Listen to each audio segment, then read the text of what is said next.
সাকিব, তোর এখনো break pedal বানানো হয়নি বে? তোর কখন ব্রেক প্যাডেল বানাতেছি?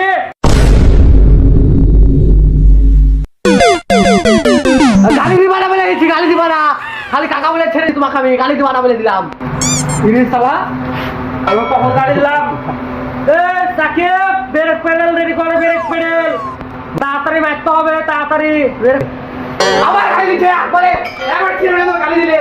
আরে গালি দিলে কাজ করছি, কাজ করলে আর গালি দিয়ে ছিঁড়ে ফেলবো, একবারে গালি দিয়ে ছিঁড়ে ফেলবো, একবারে গালি দিলে আর ছিঁড়ে ফেলবো। সালা, তোকে আমি বলছি এদিকে আয়। ব্রেক প্যাডেল বানাতে ব্রেক। বুঝবা বুঝবা ভালো করে বুঝবা, গান ছোকেন আর গান দিবা না। দেখ খসা মশলা জানে জ্বালা, যা হোক হয়ে গেছে। আমি যা কাজ করি ব্রেক প্যাডেল এমনি দেখতে দেখাতে দেখি। খালা গেল গেল, গাড়িটা দিয়েই গেল। বুঝলেই তো পারতো ব্রেক প্যাডেল বানানোর কথা, গাড়িটার কি দরকার ছিল?